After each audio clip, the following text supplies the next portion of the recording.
Hi, and welcome to What's on Her Plate podcast. I'm your host, Jamie Easton, and get ready to hear stories of vulnerability and victory. I'm so excited we have our first guest. Hi, guys. So fun. Jess, thank you so much. Of course. Can you say hello and introduce yourself? Hi, my name is Jess Bailey. Very quick intro. I am a content creator. I was born and raised in LA. We just recently moved to Orange County, but not just my husband and I and our 2-year-old, also both sets of in-laws. So 7 of us all live under the same roof, which a lot of people think it's crazy, but we have been really blessed to have a very good family dynamic. It wasn't just something that got sprinkled and we got lucky.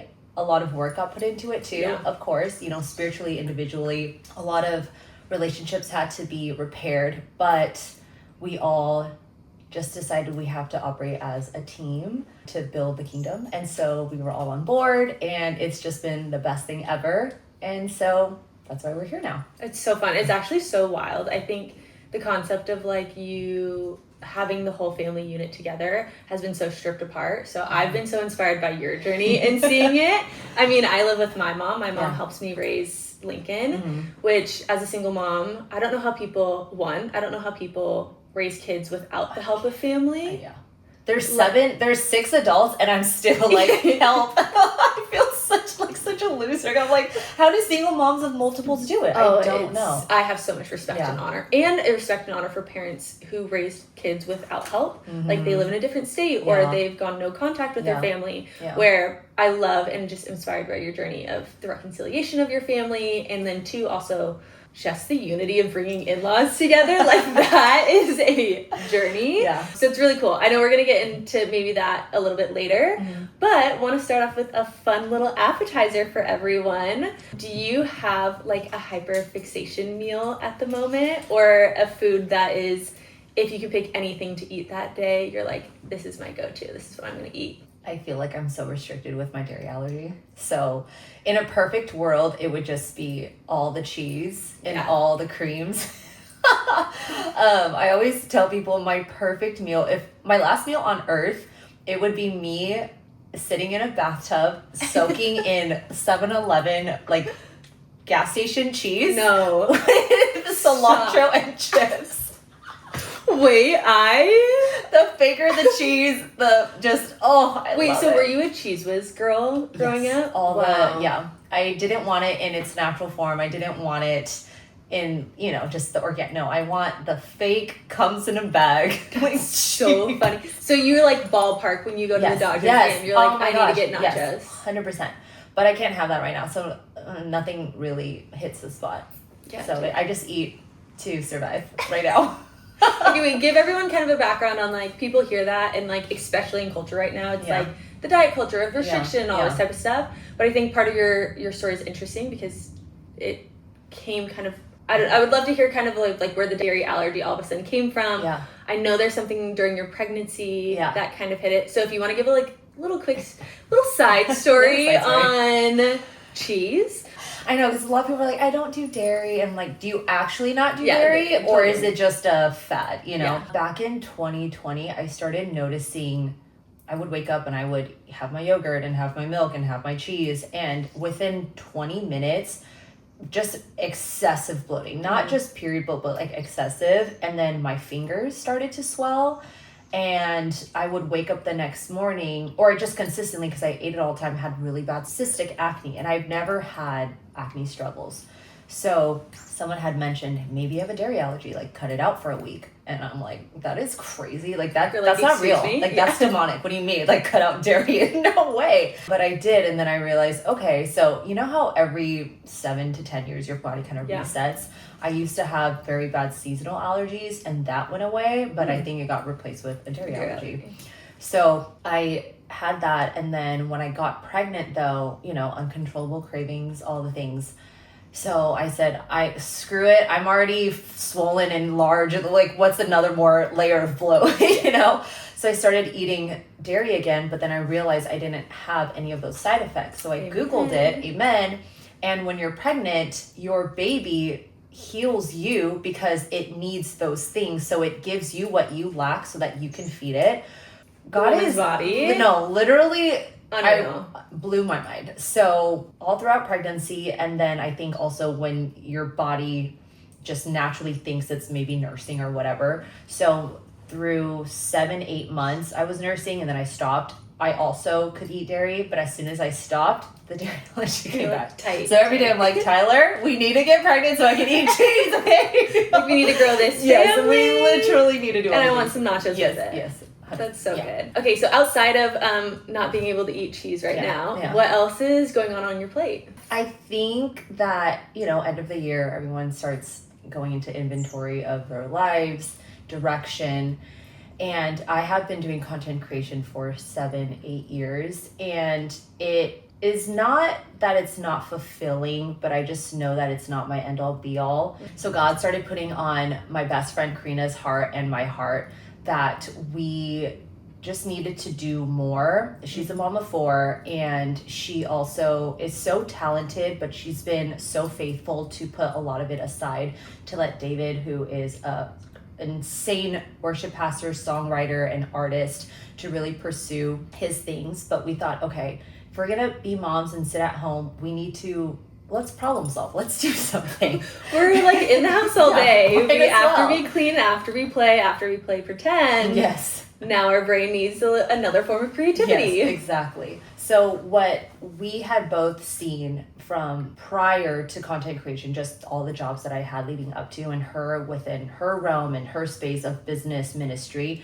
there is such a lack and a gap of bringing kingdom mindset into business. A lot of people want to live Jesus in their personal lives, but then when it comes to owning a business and how they do transactions, it's so worldly, so cutthroat, very jealous, very competition, dog eat dog. If this person wins, I lose, therefore I resent them. I never want to help them because then I lose out. It's scarcity mindset. Yeah. It's the belief of lack. Yes. Which is crazy because there's a lot of like, okay, if I have lack, then I'm going to manifest and I'm going to it's all going to come to me. Yes. But it's not rooted in kingdom. No. And so it's so neat what you guys are doing. So it's been really cool. We slowly started rolling it out because we said, okay, if God wants us to do this and we're going to teach women how to bring Jesus into their businesses and have Jesus be the center, we also have to live it out. So every single step leading up to, we have not tried to control anything. We just said, Lord, give us the blueprint.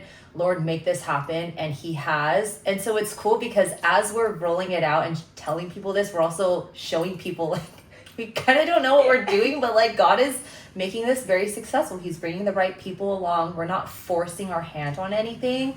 So having that has also just then spilled out to all the other avenues of, okay, if we can trust God with this, like it needs to be in every single department of our lives. And we are so quick to compartmentalize everything. Be like, okay, Jesus can be here, but like not here. No, it's so cool. I'm really curious. I think people get scared starting a business with a friend. Yeah. Because you hear like, never go into business with friends, never. I used to tell people that. Yeah, I mean like same. I've had experiences where I've hired friends and it's like, I've had to learn in certain ways of communicating of like, hey, I'm taking off the friend hat right now and I have to put on the business hat. And this is a transactional conversation right now on the fact of business, which is we're always going to talk respectfully. We're always going to be honorable to each other, but it's, hey, I have to talk from a more stern place to lead you, not as an equal. Yeah. And so I'm really curious how you guys have kind of navigated, one, doing business with your best friend. Two, like people want to hear, like, if it's profitable, do you guys do a 50-50 split? How did you negotiate that? Do you bring in, external people to help write contracts? Like, is there a third-party negotiator? What do those things look like? Because I think that's when people get nervous. Like, they want to know the ins and out and see it successful. Yeah. And then even hearing of the progression of, like, have you guys had tips? Yeah. Like, what does that look like? Yeah. Karina and I have been friends for 5 years now. So initially, maybe around year 2 or 3 of our friendship, she said, hey, we should start a business together. And I looked at her, I'm like, you're crazy. Do not ever mention that ever again, because absolutely not. Every single one of my friends who have started businesses with other friends do not speak anymore. Do not speak, exactly. So I said, I always just like, yeah, okay, one day. And I'm like, absolutely not. Like, we're never going there. But as the relationship and friendship grew, not just us two, but also between our husbands, I was just so integrated into their family. I quickly began to, I think, see her life through almost like a sister lens, where, okay, I can see the things she struggles with, or like how they react to certain situations. It was to the point where I could figure out how her and David both think. So I know, oh, if they're proposed with this, they're going to think like this. So that was cool. And I think as we progressed, we got so close. Also knowing how each other are on their periods, we always, that's a thing. You need to know, because it's like one day we're great and the next day I'm like so catty. So we both automatically know there's certain signs of, oh, she needs to eat, or oh, she's on pre-period. Like, that's just learning it and not knowing, okay, if she says something off, I know it's not intended to offend me, to hurt me. She's just whatever. So picking up on all of those things, then finally I feel like God was like, you guys are ready. You know her through and through. She knows you through and through. Your families know each other. And it was just very God-breathed. So after I felt peace about that, then we went on. And we're still learning each other and each other's quirks and how we think and do business, but we communicate really well. We have the same style of communication, which helps. We're just very blunt. We just get it. We don't like the fluffy things. It's also funny because we're never both at lows at the same time. It's always one is doing really well, the other one we're just drowning. So we're always constantly pulling each other up. So it's good.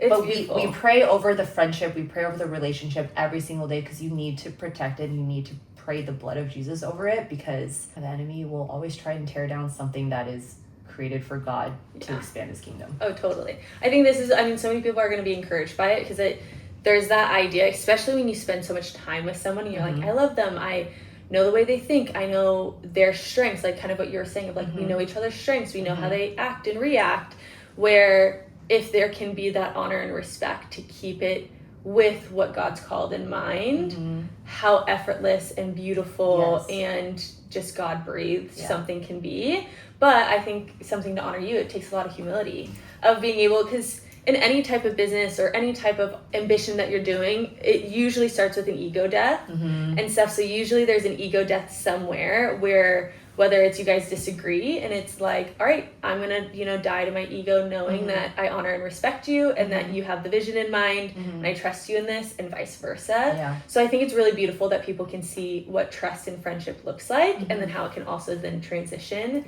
into something that not only can help support your guys' family, but also create impact on a massive level.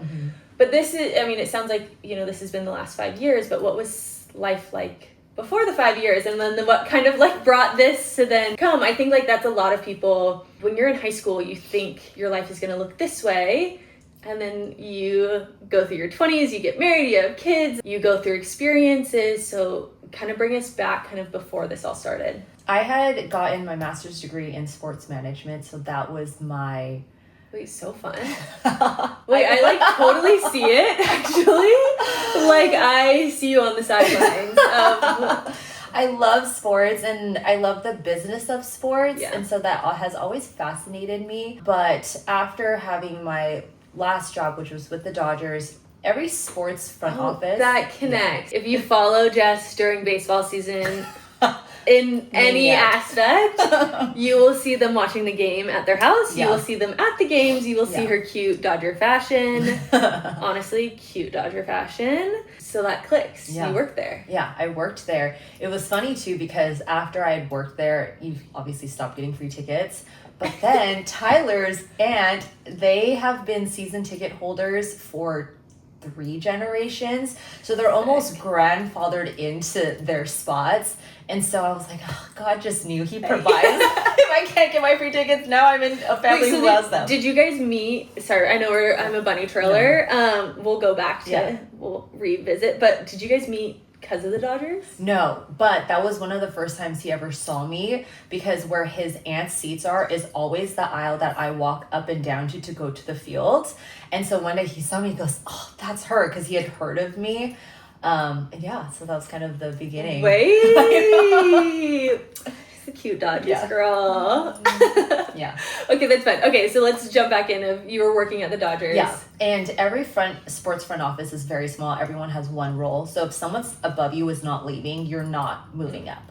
So after a few 3 or 4 seasons, and it's also, baseball's very long and it goes through the summer. I never had a summer. I wanted a break. So I stopped, and then I decided, okay, well, my friends also always ask me for fashion advice. Let me just create an Instagram account or just an archive of outfits. If you need, concert outfits or dinner outfits, whatever, it's all there. And then that just organically started picking up. Instagram and collab, that wasn't a thing yet. Yeah. So that then trailed into being an influencer. And wait, pause. We are taking any shame off of the quote unquote influencer.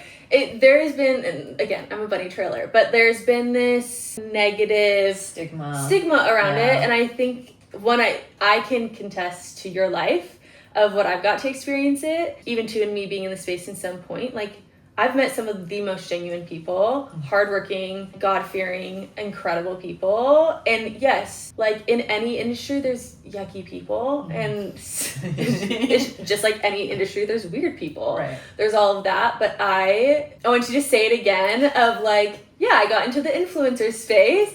Yes, because it is. I think it is like so much that like people... And even that's why like I'm so excited for this today is so many people so desperately have things to share with the world, but somewhere down the line, someone has made them feel small about it. Mm-hmm. And so I think even on the fact of like your gifting and being able to curate fashion, and I think it's a gifting to be able to like see people outside of their shell and actually see into their soul and be able to create an aesthetic for them, for the world to see. I think it's amazing. And obviously people loved it too. So say it again. And then continue. So, as I began my journey into influencing, it just kind of fell into my lap and grew organically. So I ran with it with Asian parents, and much older too. They're like, "What is Instagram? Like, online, like, how is this gonna make money?" My cousins are doctors, all the things. So I'm like, hey, I'm gonna live my life on the internet. So fun. No, they're so supportive now, and it's been the best healing journey that grew. And so, at the peak of influencing, when you have that much money and you get all the opportunities and all the brands want to work with you, it becomes such an ego thing and an ego feed. But I thought, oh, wow, this is so good. This is going to be the rest of my life. I get to travel. I get to do all these things. I get to make money. Then I almost didn't even want to become a mother, because why interrupt this life? And I also just never had a natural nurturing inclination. So I'm like, I'm not even gonna be a good mother anyway. So I might as well just like make cute fashion content for the rest of my life. It's fine. This is sustainable. This will take me through the day I die. We are in 2026, and now I realize that is not sustainable at all. But it was definitely a bridge, and I think God really had to put me there to make me see everything that's wrong with this space. And then he extracted me out when we came to Oceans. We got fully wrecked. I took a year off. We started the college, and that was a true rerouting, re-identity, recentering of everything, and actually living a life fully surrendered for Jesus. I've been a Christian my whole life, but never really understood what it meant to live for him until 3 years ago. So now that I had that rewiring, God's like, okay, now I'm going to throw you back in, but you have now vision, you have kingdom purpose. You can see where this is going to go versus just you taking the vanity and monetary route and flashing that. Because that takes you and gets you nowhere. When he kind of brought you into the vision, I think a lot of people, if you can go into kind of what your time with God looked like when he was sharing vision, I would love for you also to share the quote that I know you shared before we started recording. But I think a lot of people, especially what you kind of mentioned when you like went into like the influencer space feels so, it's just ego and vanity and it's flashy and they're getting all the opportunity and all the money, and we're seeing it more transparently now than ever before. For God to purify that process in you and then hand it back to you, I think that scares a lot of people of like, I want to do that, but I feel in that posture of that vanity space of like, oh, I don't want this, or people are going to think XYZ of me, or all of that. I would love to hear kind of how God gave you that vision, what those conversations with him looked like, where you found like confirmation and peace. And then if you're talking to someone who is contemplating it, what would be like checks and balances that you would recommend for them to kind of look like in their own life? If I could tell my former self, right, before starting this, I would, one, tell them, where is your identity rooted? I had no identity. And I think that is the basis for a lot of occupations. People let their job become their identity. But God, I had no identity. I was a paper bag in the wind. And so he had a root that he had to fix how I viewed myself, my self-confidence, my self-esteem. He had to take away my eating disorder. He had to take away my ego, my pride, my jealousy, just all of the junk that industry exemplifies and worships, you know. He told me, I want to send you back. And initially I was like, I don't want to go back to that space because I was so hurt and it's just so nasty. But he is like, I took you out so that you can go back and be a light and go and save all the girls who you don't realize are probably struggling with the same thing, but they'll never talk about it because that's not what you do when you become an influencer. Yeah. It was just a lot of stripping. He said, no eyelash extensions, no makeup, no nails. Like I'm dumbing you down and stripping you to your most raw form. Prior to that, I had lash extensions for 8.5 years. Wow. And I had never let anyone since high school see me without eyeliner or anything because I'm like, my eyes are small. Like, I don't like how I look, And we've come such a long way because look at me now, okay? Stunning. Just mascara, you're good. But yeah, it was just rebuilding so that I can learn to love myself and then teach this vanity world really with a bunch of people who probably hate themselves that this is not it. This is not your avenue. And to bring Jesus back into the space. No, it's really good. It made me think about when we were in high school. That was the time of like when Victoria's Secret was the like gold star of body standard. Yes, and Abercrombie and Hollister. Yes. Like I can even remember, which I grew up in a small town in Idaho, and like when they would have the Abercrombie people stand out front. Yeah. And like we were in middle school and high school, and like you don't see models or like actors or anything in Idaho, so they'd be like, you got picked. Oh my gosh, this is like must be like what we have to look like. Yeah. And even in that season of my life back then, I was in pageantry and you train 10 months out of the year. Physically, mentally, you also like go into interview training. You also have all of these different types of world knowledge that you study as well. But the biggest thing that the audience sees is when you're on stage. And it reminds me of like, even to at that time, and it's wild looking back and thinking this type of conversation is like what's now being seen on Instagram.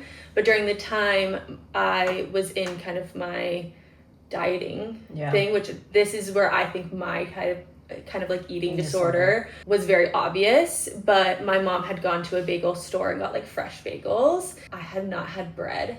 I had not had like a starchy carb like that, and like I couldn't even tell you how long. Wow. I went into the pantry and I came out with a bagel, and both my mom and my sister yelled at me. They're like, we're holding you accountable to what we asked you. But what was rooted in my belief on like my appearance and that food was now evil and all of these things, and I was an athlete at the same time, so you know I always had legs, and I was so hurt by what happened.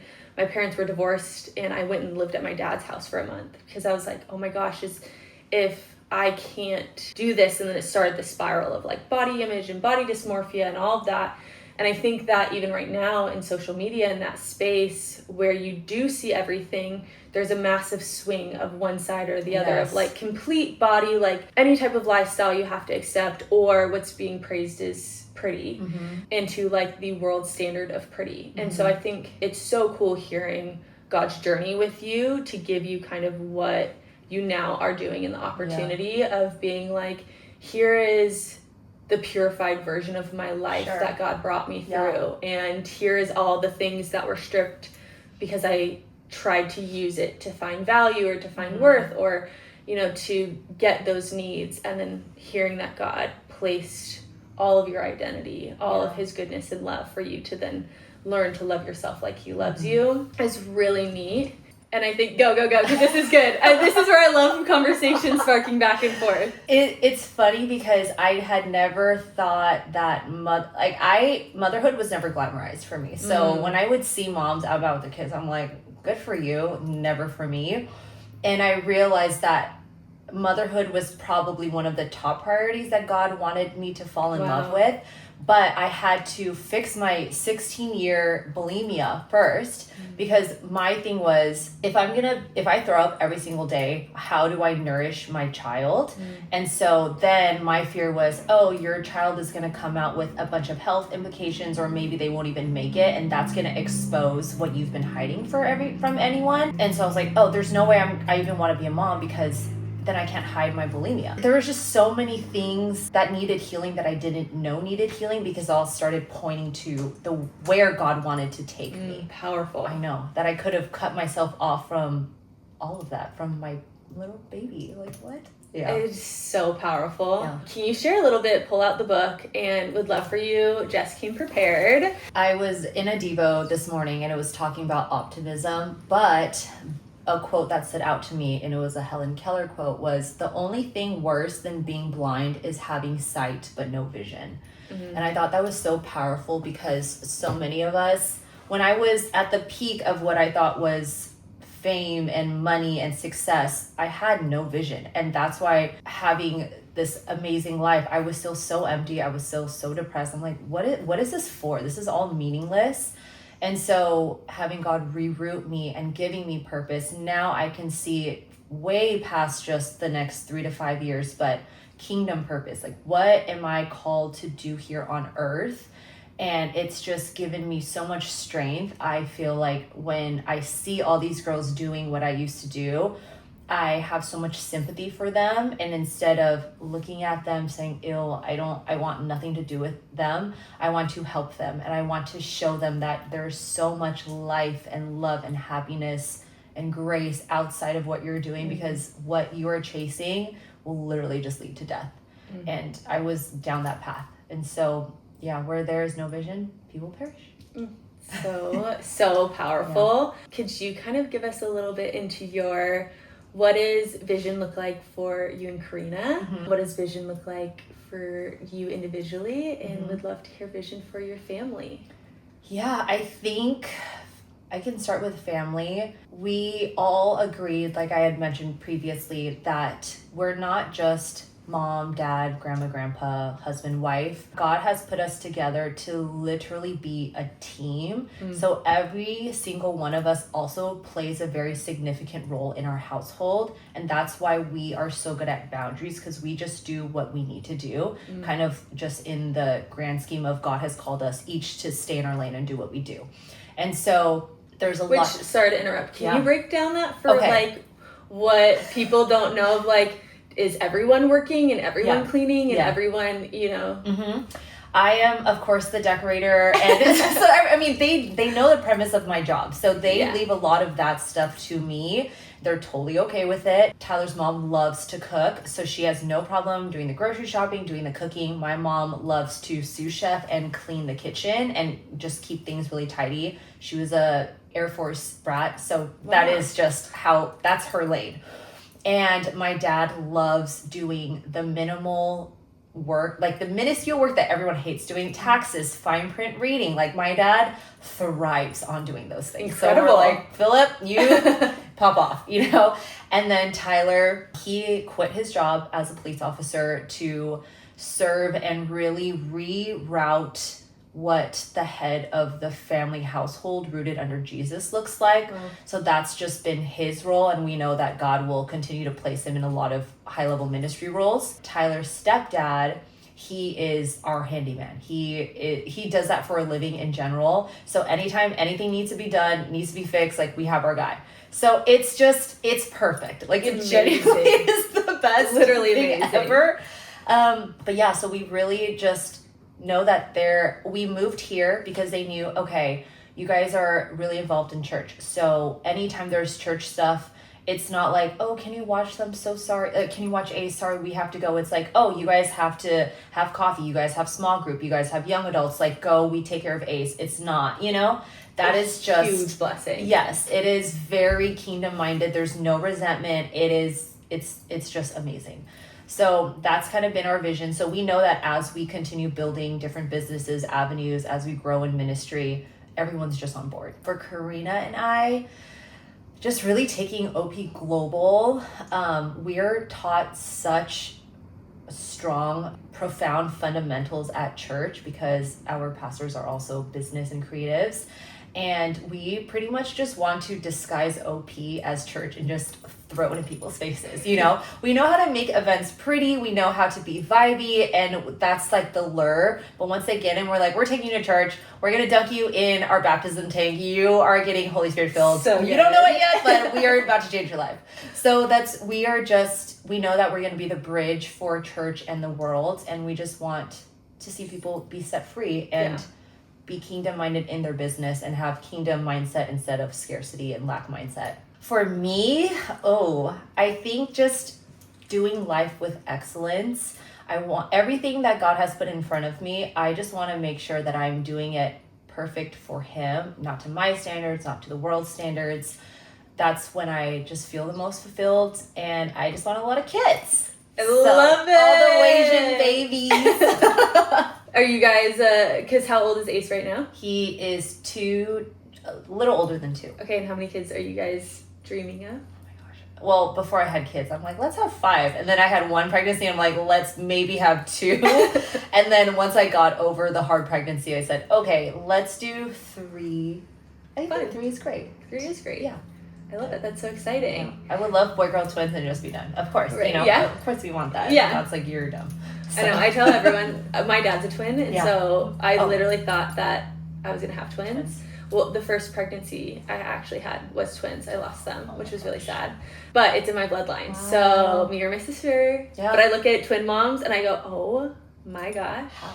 Yeah, but then I also want twins. Yeah, of course. Yeah. Well, twins run in my dad's family too. His siblings are boy-girl twins. No way. So I'm like, there is 6 adults, okay? Surely we can handle it.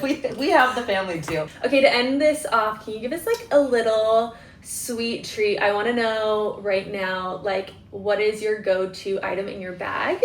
So when you are leaving the house, are you putting a gloss? Are you putting a perfume? What's something that you're putting in your bag? Lippies.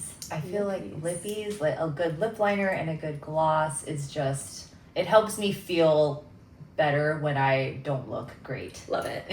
And then when you are putting them on, where are you driving to go now get your sweet treat? Well, all the sweets have dairy in it, so I don't really go get sweet treats. Your guys' cookie plate was just sitting in front of me for 30 minutes last night. That's why I had to move it in front of Maddie. I'm like, I can't look at this because I'm crying on the inside. If it's not a sweet treat, you're going through a drive-thru. In and out. In and out. It's so good. They're actually franchising everywhere right now, which is crazy. Yeah. And people don't get the hype. It's a California thing.